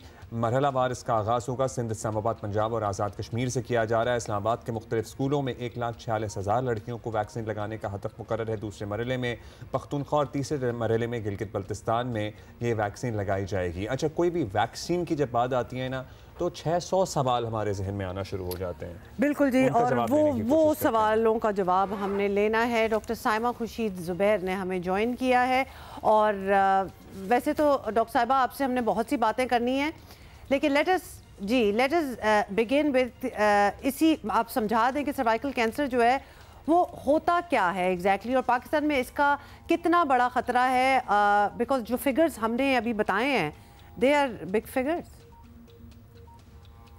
आपका बहुत शुक्रिया कि आपने मुझे ये मौका दिया कि मैं अपनी आवाम से बात कर सकूं और उन्हें बता सकूं कि सर्विकल कैंसर है क्या। और सर्विकल कैंसर जो है ख़वातीन का एक कैंसर है। इसमें ख़वातीन की जो बच्चादानी होती है ये उसके शुरू के हिस्से का कैंसर है, जिसे आम तौर पे लोग बच्चादानी का मुंह कहते हैं। ये उस हिस्से का कैंसर है। और ये पाकिस्तान में तमाम ख़वातीन में हर एज ग्रुप में, यानी तमाम उम्र की जो ख़वातीन हैं उसमें सबसे तीसरा पाया जाने वाला कॉमन या आम कैंसर है। और वो ख़वातीन जो 15 साल से लेकर 45 साल तक की उम्र की हैं, जिसे हम रिप्रोडक्टिव एज ग्रुप कहते हैं, इनमें ये दूसरे नंबर पर सबसे ज़्यादा पाया जाने वाला कैंसर है छाती के कैंसर के बाद। तो इसी से आप अंदाज़ा कर लें कि अगर हम एक ज़िंदगी के उस कैंसर के बारे में बात कर रहे हैं जो कि इतना आम है, और प्लस ख़वातीन में जब ये कैंसर डायग्नोज़ होता है तो काफ़ी लेट डायग्नोज़ होता है, और 50 से 60% ख़वातीन पहले साल में ही अपनी जान से हाथ धो बैठती हैं। क्योंकि ये लेट डायग्नोसिस होता है तो इसलिए इसके मुतालिक आगाही बहुत ज़रूरी है, ताकि ख़वातीन को पहले से पता हो कि क्या ऐसे सिम्टम्स हो सकते हैं, क्या अलामात हो सकती हैं, किन बातों का वो ख्याल रख सकती हैं जिससे वो डॉक्टर के पास जल्दी रुजू करें और इस मर्ज़ से हम उनको कैसे बचा सकते हैं। अच्छा, इस कैंसर से बचाव के बारे में अब यही पता लग रहा है कि इसका एक आसान तरीका ये है कि बच्चियों को राइट एज में ये वैक्सीन लगा दी जाए। सो बताइएगा, कब से लग रही है दुनिया में ये वैक्सीन? हमें चूँकि हमारे लिए कंसर्न नहीं था, हम सीरियस नहीं थे, इसलिए इसका पहले ख्याल नहीं आया, या फिर अभी दुनिया में लगना शुरू हुई है? हम रहनुमाई चाहते हैं आपकी इस सिलसिले में। जी, आपने ये बात जो है ना बहुत ही अहम बात है, क्योंकि हमारे माशरे में क्या हो रहा है कि हम जो है ना हर वक्त क्योर की बातें करते हैं। हमारे सोसाइटी में ये ट्रेंड ही नहीं है कि हम पहले से प्रिवेंशन की या प्राइमरी हेल्थ की बात करें। तो जब मुसीबत आ जाती है, बीमारी आ जाती है, फिर तो इलाज करना है। लेकिन तमाम ऐसी चीज़ें हैं हमारे पास जिससे हम बीमारी से पहले ही बचाव कर सकते हैं। और ये जो वैक्सीनेशन है, ये वैसे भी अगर आपको पता है तो ये प्रिवेंशन है, और वैक्सीनेशन सेव्स लाइव्स। हमारा बहुत बड़ा पूरे दुनिया में एक लोग है, क्योंकि वैक्सीनेशन जान बचाती है। और ये एहतियाती तदाबीर में से सर्विकल कैंसर उन चंद ही कैंसर्स में से है जिसकी वजूहात हमें पता हैं, और ये एक सिंपल वैक्सीन के ज़रिए आप इससे बचाव कर सकते हैं, ताकि लड़कियों को जब ये वैक्सीन लग जाती है तो उसके बाद उनको जो है ना 95% से ज़्यादा बचाव हासिल हो जाता है सर्विकल कैंसर से। और जो सबसे इम्पॉर्टेंट बात उसमें ये है कि ये अब हमारे पास सिंगल डोज, यानी एक हिफाजती टीका आपने इस वैक्सीन का लगाना है। इसको हम ह्यूमन पैपिलोमा वायरस यानी कहते हैं, और ये HPV वैक्सीनेशन कहलाती है, या सर्विकल कैंसर के ख़िलाफ़ वैक्सीन कहलाती है, क्योंकि सर्विकल कैंसर या ख़वातीन का ये कैंसर जो बच्चेदानी के मुंह में होता है, इसकी वजह ह्यूमन पैपिलोमा वायरस है, और इसके ख़िलाफ़ अब हमारे पास वैक्सीन मौजूद है। ये क्योंकि इन्फॉर्मेशन हमारे पास है नहीं, आम नहीं है, और इससे पहले वैक्सीन थी भी नहीं। अब वैक्सीन, अल्लाह का बहुत एहसान है, बहुत शुक्र है, वैक्सीन पाकिस्तान में आ रही है, और हम हर एक को चाहते हैं कि वो अपनी 9 से 14 साल की बच्चियों को ये वैक्सीन इस मुहिम में ज़रूर लगना। मतलब डॉक्टर साहब, कमाल की बात है कि ये ख़तरनाक कैंसर भी है, और इसकी प्रिवेंशन के लिए आप कह रही हैं लिटरली एक ही डोज़ है इस वैक्सीन का, और वो लगवा लें तो हो जाए बेहतर, वो भी काफ़ी है। और मुफ्त अगर लगाया जा रहा हो पाकिस्तान में, हर किसी को अवेल करना चाहिए। वैसे हम आपको बता दें, जो व्यूअर्स हमें देख रहे हैं, अदरवाइज ये वैक्सीन कोई ऑलमोस्ट 10,000 रुपए की होती है, एक टीका 10,000 का होता है, और अगर ये मुफ्त लगाया जा रहा है, we have a thing against vaccine in Pakistan, लेकिन ये लगवाएं। डॉक्टर साहिबा, एक तो आपकी बात करने से हमें ये पता चल गया कि सर्विकल होता है, मैं सर्वाइकल कहती बट इट्स सर्विकल। बताएं कि आलमी इदारा सेहत ऑब्वियसली और दीगर इदारे जो हैं वो मुल्क भर में ये वैक्सीनेशन मुहिम शुरू करने जा रहे हैं। कितना ज़रूरी है सब वालिदैन के लिए जो सुन रहे हैं इस वक्त कि ये वैक्सीन अपनी बच्चियों को लगवाएं, और उन तक ये आगाही कैसे पहुँचाई जाए, ये बताइएगा। मैं एक दफ़ा फिर से शुक्रिया अदा करना चाहूँगी हुकूमत पाकिस्तान का, WHO का, गावी का, और इसके अलावा तमाम जो हमारे पार्टनर्स हैं जिन्होंने ये सारी एफ़र्ट्स किए हैं कि हम HPV वैक्सीन जो है वो पाकिस्तान में लेकर आ सकें। 15 सितंबर से 27 सितंबर तक ये वैक्सीन की मुहिम चलाई जाएगी, और ये 9 से 14 साल की बच्चियों को मैं दोहरा दूँ दोबारा मुफ्त लगाई जाएगी। तो इस वजह से ये वैक्सीन ऑलरेडी दुनिया में 149 कंट्रीज़ में उनके प्रोग्राम्स में शामिल है। तो दुनिया के लिए कोई नई वैक्सीन नहीं है, ये एक आजमूदा WHO अप्रूव्ड हलाल वैक्सीन है। इसकी सेफ्टी इस्टेब्लिश है, तमाम लिहाज से सेफ़ है, इसके ऊपर तमाम रिसर्च हुई हुई है, तमाम एविडेंस कलेक्टेड है और अब ये हमारे पास बहुत से लोगों के ताउन से आ गई है। इस मौके से आपने इसलिए फ़ायदा उठाना है कि ये सिर्फ़ एक वैक्सीन नहीं है, इस वक्त ये विमेन हेल्थ, हमारी लड़कियों, हमारी ख़वातीन की सेहत के लिए एक इंतहाई इम्पोर्टेंट संग मील है जो हम आज पाकिस्तान में, जिसको कहते हैं ना कि हम एक हिस्ट्री लिख रहे हैं और एक माइलस्टोन अचीव कर रहे हैं। किसी भी गायनाकोलॉजिस्ट से आप पूछेंगे तो ये एक वो ख्वाब है जो हमारे जो है ना ज़िंदा हमने अपनी आंखों से देख लिया कि हमारा ड्रीम जो है it has become a reality. तो अगर आप वैक्सीनेशन 9 से 14 साल की उम्र की लड़कियों को लगवाएंगे, ये वो उम्र होती है जहाँ पर आपका जो क़ुव्वत मुदाफ़ियत है वो सिस्टम सबसे अच्छा परफॉर्म करता है और आपकी क़ुव्वत मुदाफ़ियत इंतहाई अच्छी पैदा होती है। और ये वो फिर अभी तक की जितनी भी सारी स्टडीज़ हैं, इसमें ऐसा आपका मुदाफ़ियती निज़ाम होता है, एंटीबॉडीज़ बनती हैं जो कि सस्टेन करती हैं, उनका लेवल अभी तक किसी भी स्टडी में फॉल नहीं किया, ख़ास तौर पे 9 से 14 साल की उम्र में जब दिया जाए। ये वो मौका है वालिदैन के लिए ख़ास तौर पर कि वो अपनी बेटियों को लेकर आएँ, वो बेटियाँ जो इस कौम का फ्यूचर हैं, मुस्तकबिल हैं, उनको लेकर आएँ, ये वैक्सीनेशन करवाएँ, क्योंकि इन 12 दिनों के बाद फिर ये वैक्सीनेशन इंशाल्लाह EPI प्रोग्राम में शामिल हो जाएगी और 9 साल की लड़कियों को हुकूमत की तरफ से मुफ्त लगेगी। तो ये मुहिम जो है वो वाहिद टाइम है जब 9 से 14 साल की लड़कियों को हम ये वैक्सीन ऑफ़र कर रहे हैं। फ्री ऑफ कॉस्ट है, सिंगल डोज है, एक टीका लगवाएं और सर्विकल कैंसर से अपनी बेटी के मुस्तकबिल। Thank you so much doctor साहब ने इतनी अच्छी डिटेल दी। And can we just say कि हम अपने बच्चों के लिए दुआ करते हैं ना, और दुआ में ये होता है कि इसको कभी कोई बीमारी ना हो और ज़िंदगी अच्छी गुजरे, सेहत के कोई मसाइल ना हो, तो उसके लिए ही ये सारी प्रिवेंशंस जो हैं ये आई हुई है।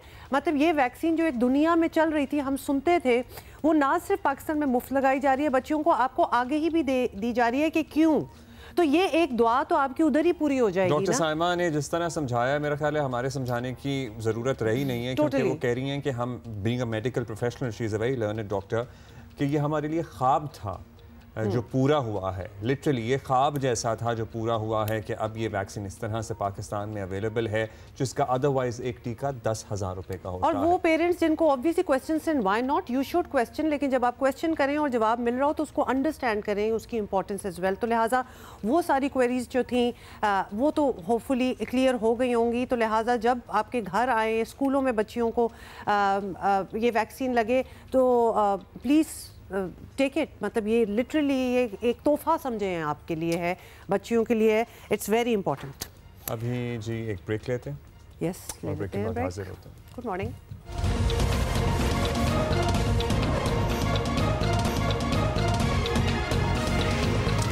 इजराइल की दरिंदगी और वहशत ख़त्म होने को नहीं आ रही है और फ़लस्तीनियों का खून बहाए चला जा रहा है। फ़लस्तीनियों के मकानात, पनाह गाहें, इमारतें, खेमे, कुछ भी सहूनी फ़ौज की बर्बरियत से महफूज नहीं है। गुज़श्ता 24 घंटों में मज़ीद 84 फ़लस्तीनियों को शहीद कर दिया गया है। 3 रोज़ में 250 से ज़ायद फ़लस्तीनी शहीद किए जा चुके हैं। एक्चुअली बमबारी मज़ीद शिद्दत इख्तियार कर गई है, पहले भी शदीदी थी, अब शदीद तर हो गई है। फ़लस्तीनी वज़ारत सेहत के मुताबिक 24 घंटों में कहत के बाइस भी 3 फ़लस्तीनी ज़िंदगी की बाजी हारे हैं। ग़ज़ाई किल्लत के नतीजे में अब तक 131 बच्चों समेत 370 फ़लस्तीनी शहीद हो चुके हैं। अक़वाम मुत्तहिदा के मुताबिक 2 साला जंग में इसराइली फ़ौज ने गज़ा के 21,000 बच्चों को माजूर भी किया है। सारी ये है, what is it going to take to stop this. ये इतने सालों में इतने लोगों को यही सवाल आता होगा ना कि अब क्या किया जाए कि ये रुके। लेकिन यही सवाल जो है और बात है, और बात ये है कि अब UAE और दीगर ममालिक, पर्टिकुलरली UAE जिन्होंने अब्राहम अकॉर्ड के तहत इनको तस्लीम किया था, अब वो इस पर गौर खौस करने पे मजबूर हैं, क्योंकि इजराइल आज जुमेरात, मतलब उन्होंने जुमेरात को एक बड़ा अहम इजलास बुलाना था जिसमें जो मगरबी किनारा है उसके एनेक्सेशन के हवाले से प्लान वाजे होना था। या उस पर जो मुल्क अब तक नहीं बोले थे, इट्स अबाउट टाइम टू कि वो बोल लें, जिस तरह कि आप UAE का जिक्र करें। एजाज चौधरी साहब ने हमें ज्वाइन किया है, सीनियर सफारतकार हैं, साबिक सेक्रेटरी खारजा हैं। चौधरी साहब, इजराइल ने भूख को हथियार बना लिया है। ये तमाम दुनिया देख रही है, मान भी रही है, एक्नॉलेज कर रही है, इजराइल से मुतालबा भी कर रही है कि ऐसा ना करे। इन मुतालबात का असर क्यों नहीं हो रहा? इजराइल किसी की नहीं सुन रहा, क्यों? जी बहुत शुक्रिया। मेरा और आपका और हम सब का दिल दुखी है कि गजा के लोगों के साथ जो सलूक हो रहा है उस पे सारी दुनिया बेबस सी नजर आती है। और उसकी बुनियादी वजह यह है कि अमेरिका की तरफ से बिलखुसूस और मगरिब के बेशतर ममालिक की तरफ से इसराइल को मुकम्मल हमायत हासिल है। और वो ये भी नहीं देख रहे कि उनके अपने लोग जो हैं वो बार बार आवाज उठा रहे हैं उन मुल्कों के कि भाई इस किस्म का जो जुल्म है ये इंसानियत के खिलाफ जराइम में आता है, ये जेनोसाइड है, इसको रोकिए। लेकिन क्या करें उस ग्लोबल जियोपॉलिटिक्स का जिसके तहत ये ममालिक जो हैं वो इसराइल को अभी भी मशरक़ वस्ता में अपनी पॉलिसी का इंस्ट्रूमेंट बनाए हुए हैं। ज्यादा दुख की बात यह है कि हमारे मुसलमान दुनिया और अरब दुनिया भी कुछ कर नहीं सकी खास। ये यकीनन ये सही है कि वो मिले हैं और उन्होंने कई बार आवाज उठाई है और अभी हाल ही में उन्होंने ये आवाज भी उठाई कि भाई आप ग्रेटर इजराइल की बात क्यों कर रहे हैं। लेकिन जब तक कोई अमली इकदाम ना हो उस वक्त तक इसराइल को किसी किस्म की कोई मुझे ऐसा नजर नहीं आ रहा कि उनको पिंच हो और वो कहें कि अच्छा जी हम अपने काम से रोकते हैं, बल्कि वो मुसलसल चले जा रहे हैं। एक तरफ तो वो जुल्म कर रहे हैं, उनकी जिंदगी का दायरा यानी घटाते जा रहे हैं और दूसरी तरफ वो ग्रेटर इजराइल की बात कर रहे हैं। तो ये बड़े ही दुख और अफसोस की बात है जिसपे हम फिलहाल, और मैं क्या कहूँ इसके कि एक बेहिसी सी नजर आ रही है दुनिया में। इतने लोगों को इस तरह की जिंदगी जीने पर मजबूर किया जा रहा है, बल्कि जिंदगी क्या जी रही है, रोज दसियों के हिसाब से वो जान देते हैं। तो बहुत दुख और अफसोस की बात, बहुत दुख और अफसोस की बात है यकीनन, क्योंकि ये बातें हम लोग सुनते थे और लगता था कि कुछ second world war, first world war, मतलब एक और किसी और दुनिया की ये बातें होंगी। अब ऐसा नहीं होता, लेकिन हमारे सामने तो दुनिया देख रही है। एक और दुख बड़ा ये है कि अमेरिका ने अब इस मामले में, हम ग्रेटर इसराइल के प्लान की बात कर रहे हैं, दो टोक मौक़िफ़ अपना रखा है कि वो इसराइल के इस प्लान के साथ गैर मशरूत खड़ा है। अब ये ऐसी पोजीशन है जिस पर दुनिया अमेरिका के साथ मुकम्मल इत्तेफाक नहीं करती। मतलब अब्राहम अकॉर्ड जिसको सदर ट्रंप अपनी लेगेसी समझते हैं, अगर उससे दीगर ममालिक निकलते हैं तो फिर ज़ाहिर है उनके लिए भी एक धचका होना चाहिए। सो क्या अमेरिका को इस पोजीशन का नुकसान हो सकता है? अमेरिका के अंदर एक तो जूश लॉबी है और जूश लॉबी ने इस तरीके से किया कि अपने आप को एक तो फाइनेंशियल सर्कल्स में बहुत मजबूत कर लिया पिछली कई दहाइयों में, और दूसरा मीडिया में। तो उसकी वजह से तमाम कानून साज इदारे भी उनके ताबे हो गए हैं और इसलिए कोई भी अब उनको जिसे कहते हैं ना कि उनके जुल्म की उस तरीके से इसके खिलाफ आवाज नहीं उठा। और दूसरी बड़ी चीज जो है वो ये है कि इजराइल को अमेरिका ने पूरे मशरिक़ वस्ता में अपना पॉलिसी इंस्ट्रूमेंट बनाया। उन्होंने देखा कि सारे अरब जो हैं वो 3 जंगें लड़के और अब वो थक गए हैं, वो जंग नहीं कर सकते हैं। सिर्फ वाहिद रेजिस्टेंस जो आ रही थी ईरान की तरफ से, और उस पर भी आपने देखा कि उन्होंने पूरी कोशिश की है कि ईरान को भी ज़ेर कर सके किसी तरीके से। तो ऐसे में अब इसराइल जो है वो एक मुंह जोर घोड़ा बन गया है और अमेरिका समझता है कि वो उसके जरिए मशरिक़ वस्ता के लोगों को, तमाम ममालिक को डरा के रख के अपनी पॉलिसी के तहत यानी एडवांस करेंगे। लेकिन आपको पता है कि ये जोर और जबर की जो कहानी है ये माजी में बहुत बार दोहराई गई और वही पिटता है जो ज्यादा जोर यानी जबर करता है। तो अमेरिका को आप सही कह रहे हैं कि ये ऐन मुमकिन है कि अमेरिका के लिए ये इन्होंने इस वक्त एक कहते हैं ना गैम्बल खेल रहे हैं, तो ये शायद इनके लिए सही ना हो, क्योंकि बहरहाल अमेरिका जो है वो अगर अपने ज़मीर के खिलाफ चल रहा है, कि इंसानियत की जो कदरों के खिलाफ चल रहा है, तो जल्द या बदेर उसको एहसास होगा कि ये उसने बड़े घाटे का सौदा किया है। तो मुझे तो यकीन है कि ये it will weigh down heavily on American public conscience. यानी उनके ज़मीन पे बहुत बड़ा बोझ बन जाएगा। You're right, चौधरी साहब, बहुत से फैसले जो हैं वो रिविजिट करने की ज़रूरत है, क्योंकि हिस्ट्री विल रिमेंबर कि जिन्होंने गलत फैसले किए और फिर क्या रेपरकशंस हुए। एजाज चौधरी साहब, सीनियर सफारतकार, साबिक सेक्रेटरी खारजा, बहुत शुक्रिया। अभी एक ब्रेक लेनी है और थोड़ी देर में वापस आते हैं।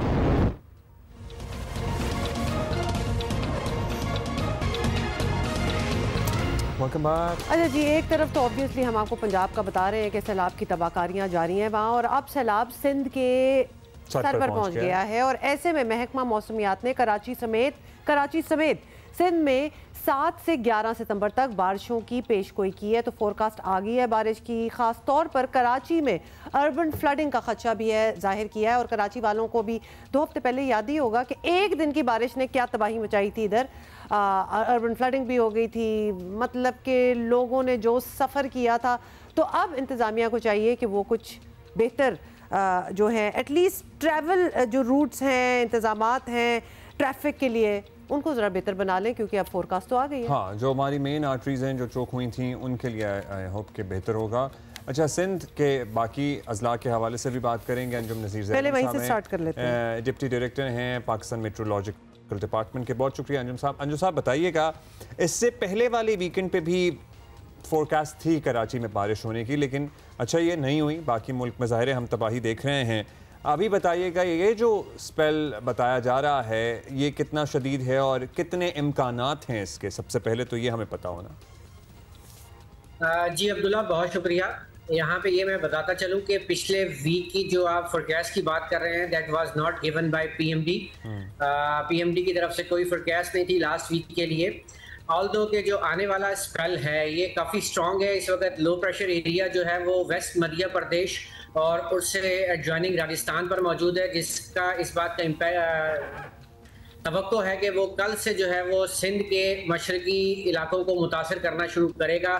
और इस बात की तवक्को है कि कल शाम यानी कि 6 तारीख की शाम से लेकर 10 या 11 तारीख तक जो है इसका सिलसिला जो है वो सिंध भर में मुतासर कर सकता है।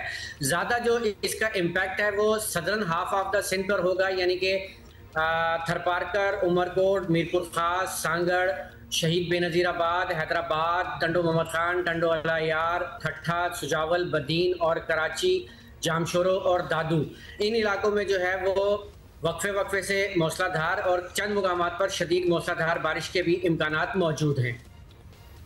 अंजुम साहब, अगर आप रेट करें, हम ज़रा इंटेंसिटी समझना चाह रहे हैं, ऑल्दो आप बता भी रहे हैं, लेकिन फिर भी कराची के हवाले से और बाकियों का भी आपने बता दिया कि साउथ में बारिश होगी, लेकिन कराची में तो आपको पता है क्या हाल होता है, अर्बन फ्लडिंग हो जाती है, मतलब एक ज़िंदगी जो है ना वो मफलूज हो जाती है, रुक जाती है। हम उस लेवल की बारिश कितनी बारिश देख रहे हैं कि वहाँ तक बात जा सकती है। देखिए, यहाँ पर मैं आपको बताता चलूँगा कि कराची में अगर 40 मिलीमीटर रेनफॉल भी हो जाती है तो आपको पता है कि हमारे रोड्स का क्या हाल हो जाता है। तो अगर 40 मिलीमीटर तो एक नॉर्मल सी रेन है, और अगर ये हो जाती है तो कराची में अर्बन फ्लडिंग हो जाती है।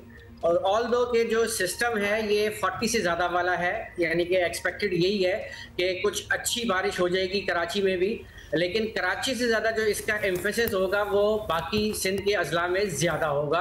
बहरहाल कराची में आप अर्बन फ्लडिंग को रूल आउट नहीं कर सकते। अच्छा, ये बताइएगा कि बारिश से पहले फिर मौसम में भी एकदम शिद्दत आती है, गर्मी बढ़ जाती है, सो वो फिनोमेना हम आज से देखना शुरू कर देंगे? आजकल हम वैसे फील कर रहे हैं कि गर्मी बढ़ी हुई है। जी बिल्कुल, आज से कराची का जो दर्जा हरारत है वो बढ़ता चला जा रहा है। आज जो है मैक्सिमम जो है वो 34 से 36 के बिटवीन रहने का इम्कान है। सेम यही सिचुएशन कल भी होगी। और 7 तारीख की शाम को इस बात की तवक्को है कि कराची के शाम या रात में कराची के जो आउटस्कर्ट्स हैं उसमें कुछ हल्की फुल्की बारिश हो जाएगी। और कराची शहर के लिए जो ज़्यादा इम्कानात हैं वो 8 से लेकर 10 तारीख तक।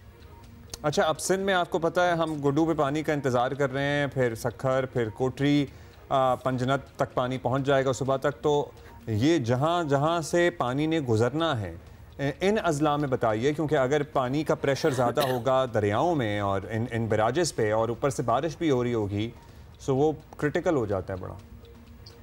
जी देखिए, इस बात की तवक्को है कि पंजनत के बाद जो गुड्डू बैराज है उस पर 7 तारीख तक जो है वो हाई फ्लड या वेरी हाई फ्लड के पहुंचने के इम्कानात हैं।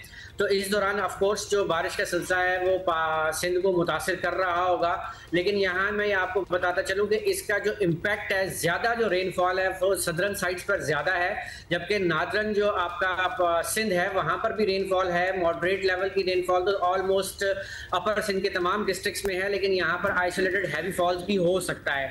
तो ये एक बात थोड़ी सी बेहतर हो सकती है कि जो आपका डाउन स्ट्रीम पानी जब आपका पहुंचेगा कोटरी, जिसमें जब पहुंचता है तो आपका मीरपुर खास और उसके बाद ठट्ठा सुजावल के जो अजला हैं वहां पर ऑलरेडी हैवी रेनफॉल हो चुकी हो। बहुत शुक्रिया आपका। Thank you, sir. That is all the time we have. We're going to see you on Monday, inshallah.